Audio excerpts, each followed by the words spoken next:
Don't make this shit harder than it has to be. And shit.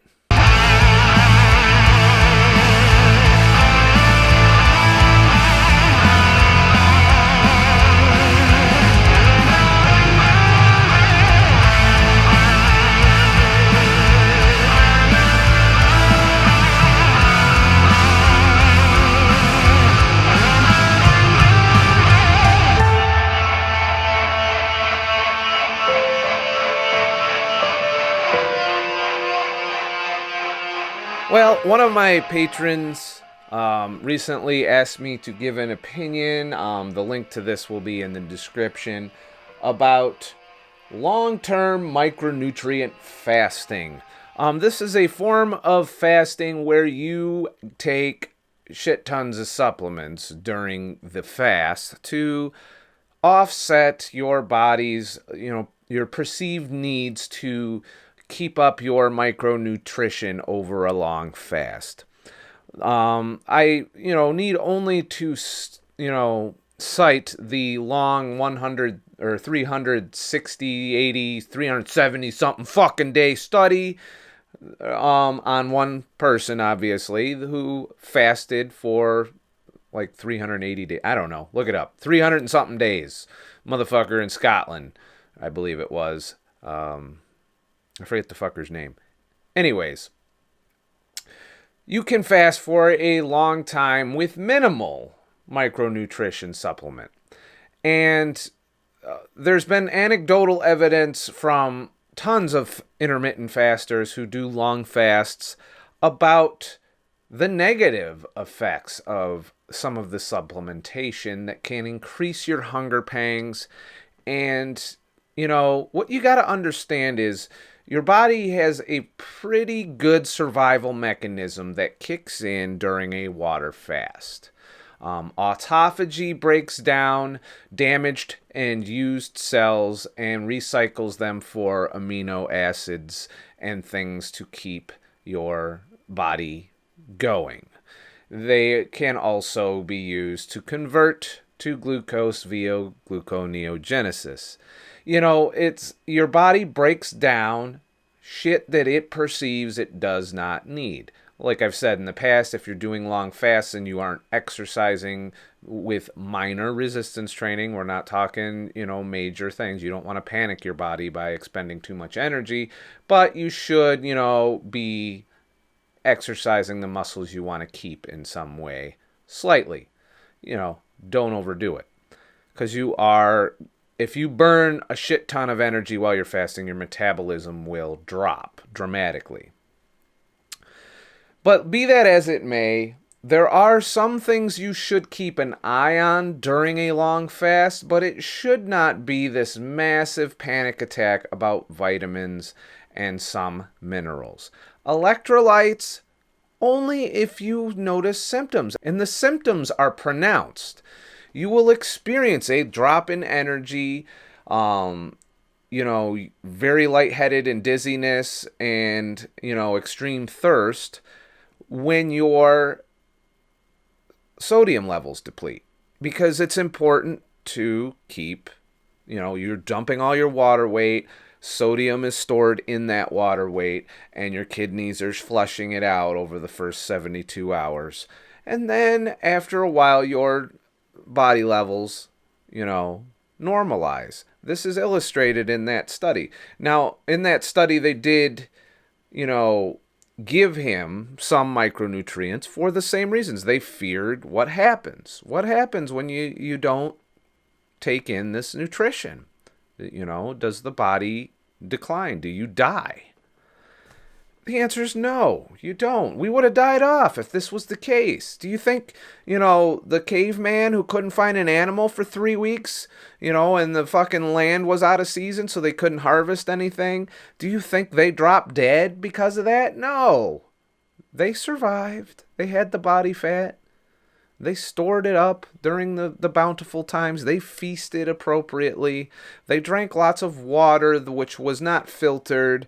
Granted, they probably succumbed to some infectious diseases, but when you are consuming that water and, bathing in rivers and volcanic springs and all of the places that you would go. You'd swim and wash up and clean up and do all of that stuff.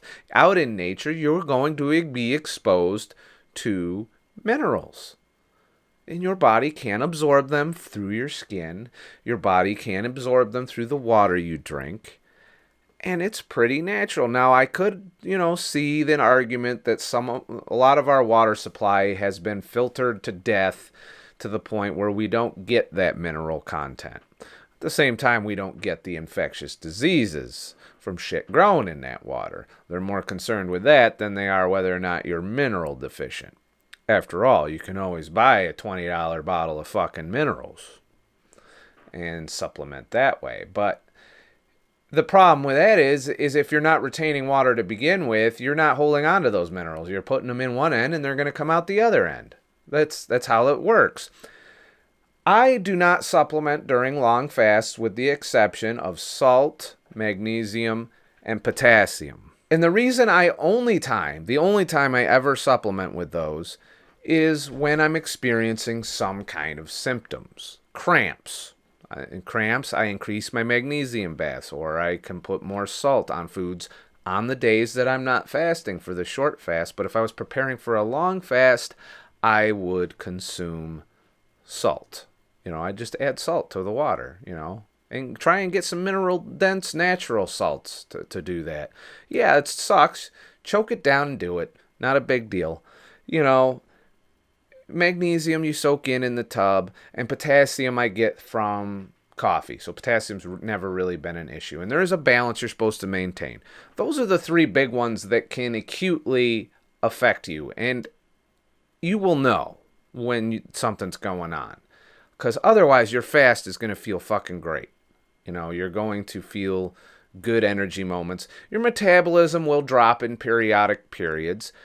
Always check on your sodium for that purpose. But that's it. If you're not experiencing issues, you don't need to do this. And there are several reasons, which we're going to fucking go into, why it's not required for you to take a shit ton of pills and have this smorgasbord of fucking supplements, to do a long fast. And I won't. I don't believe in it. I don't believe that we need to spend shit tons of money on supplementation to prepare for something that our bodies are naturally prepared for with processes to get us through times of famine.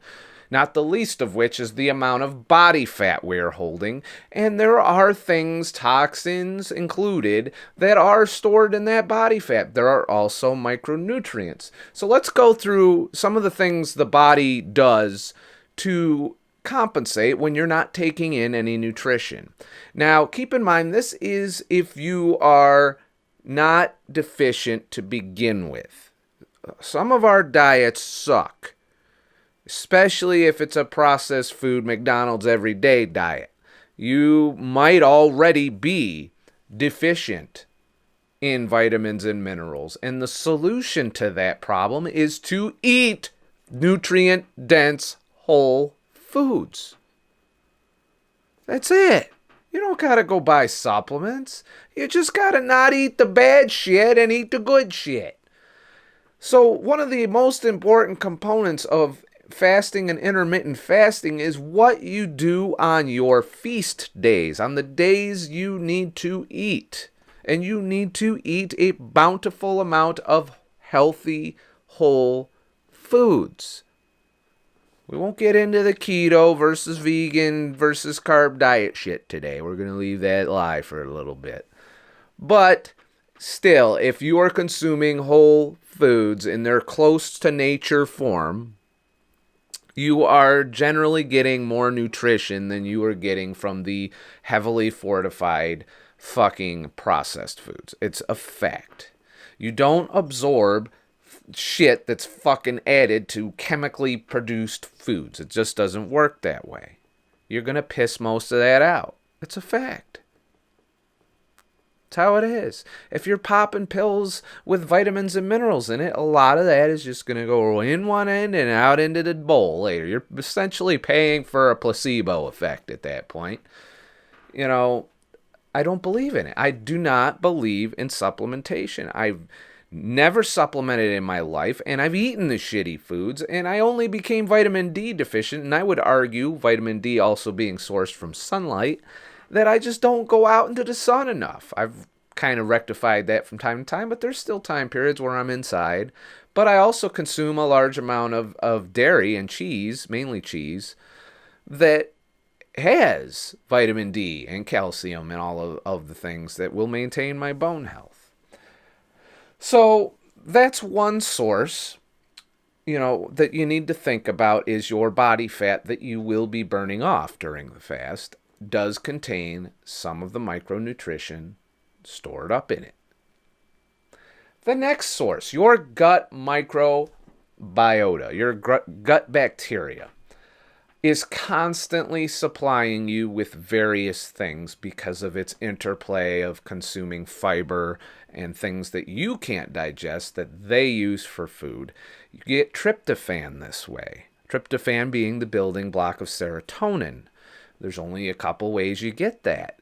You don't need to supplement it. You just need to take care of your gut bacteria when you eat, and you need to eat tryptophan-rich foods when you eat. However, when you are fasting, your gut bacteria is still doing its thing, and it's doing its thing with waste products that have probably been stuck in your body for a very long time if you haven't fasted very much. Eventually, it starts dying off, and then other bacteria eat the dead bacteria, and you keep getting this interplay.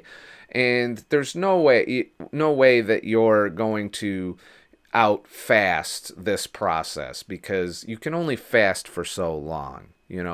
I would argue 40 or 50 days max if you're, just slightly overweight. Well, now, obviously, if you're obese and to the tune of 200 pounds, you could theoretically do a long fucking fast over 300 days.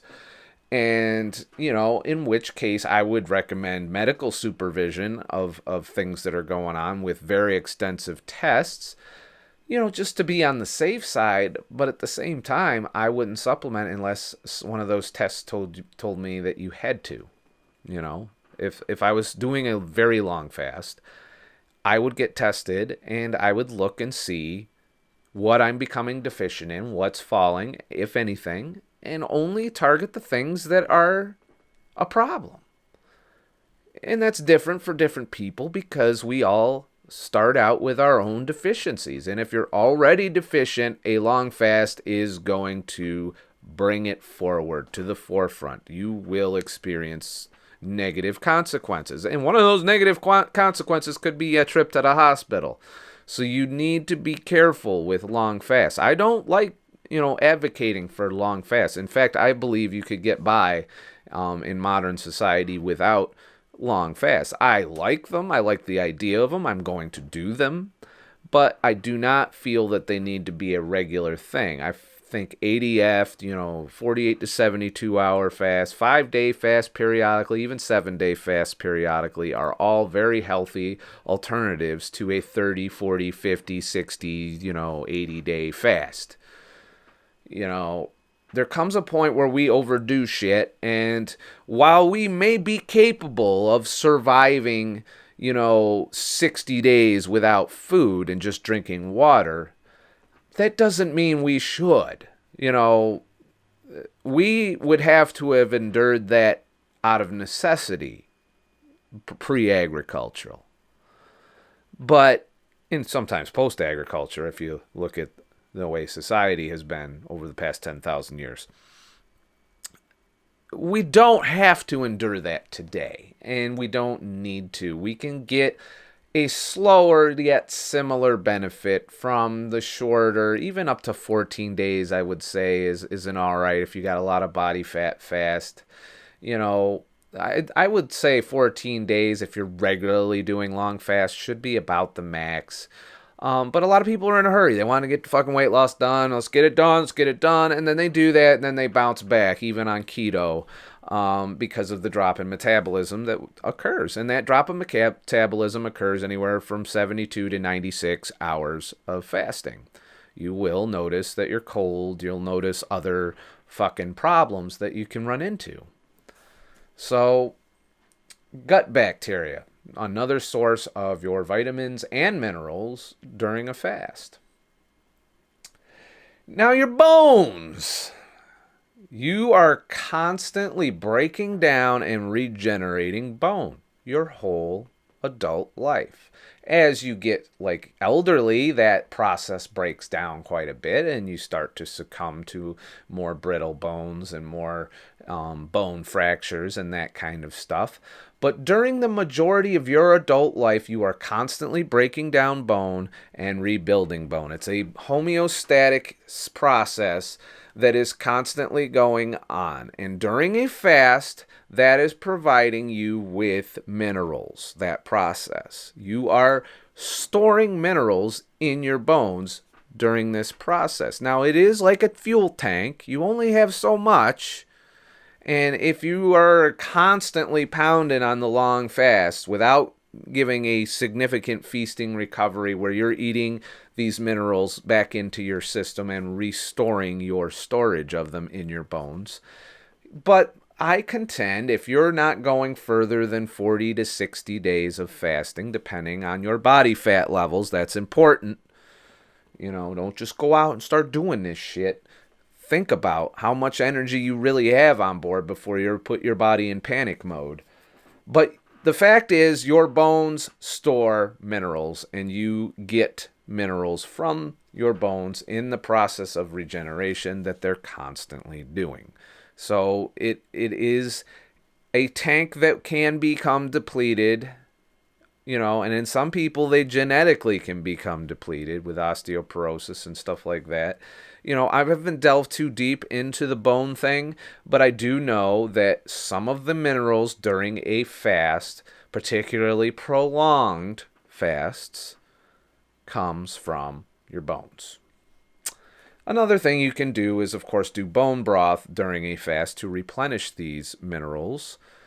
However, that is going to bring back your hunger because you are getting a little bit of protein.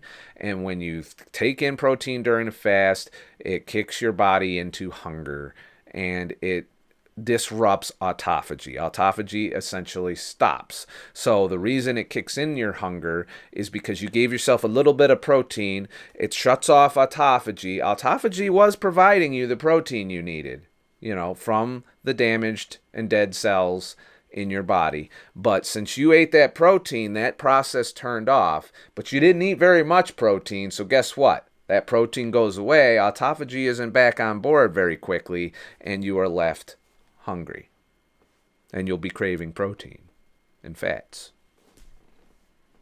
That's why when you see somebody who hasn't eaten for a long period of time, they're talking about, I gotta get protein, I gotta get protein, I gotta get protein. You legit crave it if you are in a protein deficient state. Now we've pretty much gone over the two storage. Now the third storage is the water you drink. Water generally has some kind of electrolyte content in it. It doesn't all get filtered out. You can research which waters are best. However, most of them are a little depleted because of the processing they go through. Tap water is probably iffy. You could probably test your tap water and see what its mineral content is. If you can find some water like Smart Water or anything like that, it's more pricey. I don't generally do that. I tend to just soak in the bath because it's like $1 and you can soak a bunch of times to get my magnesium. Sodium you can just add to things, and potassium, like I said, is in my coffee. So that's pretty much my supplementation of electrolytes during fasts. I have experienced cramps in the past. I have since learned how to deal with them. I've experienced the energy crash, the dizziness and whatnot that can happen when your sodium's down. The key is to drink enough water. Don't overdo it, but drink when you're thirsty because it's important. You're not just getting thirsty before the hydration, you're getting thirsty for the minerals as well.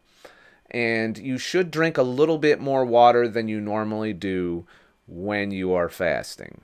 And that shouldn't be a problem because you're generally combating some hunger pangs during that, and just drink water during them, or black coffee or tea. Tea also having some supplemental effects to you as well, with potassium and so on and so forth. So that's another fucking source of the shit. And shit. Look at that. We're at 20 minutes and my camera hasn't overheated. We're fucking winning and shit. Yeah. Now, should you break one of these long fasts? I contend it should be ketogenically, but don't overdo it. I generally would start off with a fat only of some kind, whether that be a bulletproof coffee or, some heavy cream in a coffee. But I would generally start out with fat for the first meal. Then I would introduce a light amount of protein. Protein's probably going to be the hardest for you to start because you're kicking off autophagy, and you got to just gradually introduce these foods back in. A lot of people go with the carbs and the fruit and that kind of stuff. I don't really believe that that's the proper way to break a fast. I believe you're already in fat burning mode when you are doing a long fast, so it makes sense to break the fast with fat, which you will seamlessly metabolize because you're already metabolizing fat. You're not going to overwhelm your liver and digestive system. You might shit the first couple times excessively as your digestive system ramps up. It's kind of unavoidable no matter how you break your fast. I've broke my fast with the standard American diet, when I did a 5-day fast, and it was rough. So I hope that answers, your question about should you supplement a long fast. Keep in mind, I'm not a fucking expert. I'm just a fucking asshole. All right? So, now some channel news. I'm still refining this process with the fucking blue screen and, what I put in the background. And I'm playing around with some different ideas. This video was brought to you directly by a patron who asked me a question on one of my blog posts in Patreon, which you can get for just $1 a month on patreon.com. The link is in the fucking description. If you want to give more, that helps me produce more content for the channel for everyone to consume, especially with the looming adpocalypse bullshit that's up in the air again and everything's all in chaos again. But we'll get into that in another video because there is a video coming on that topic. I just didn't want to lead with it because I want to get this other information out first.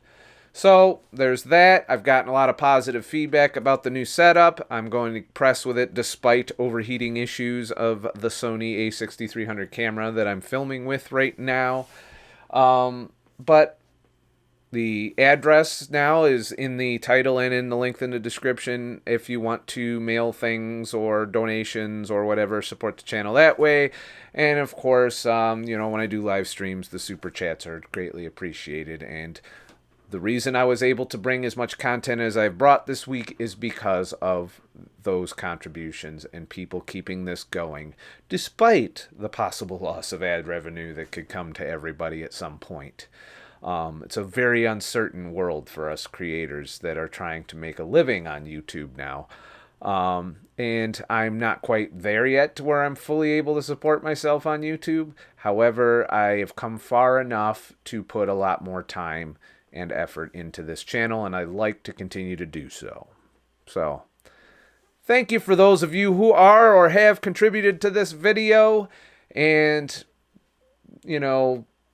for the next couple videos, I'm going to do one more video on the YouTube topic this week. And then I need to focus on getting the minimalist St. Lucius versus Disney video that I'm planning, which is a very editing intense video. It might take me 2 or 3 days of editing. I am taking Saturday and Sunday off. Well, respectively, I might do some Uber during that time to help pay for those trips still, and so that's kind of where I'm at with the channel news.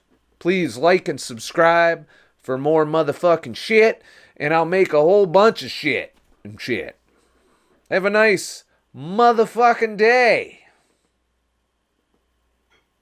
Oh, was I supposed to say something else? Oh yeah, and shit. Fuck. Jesus.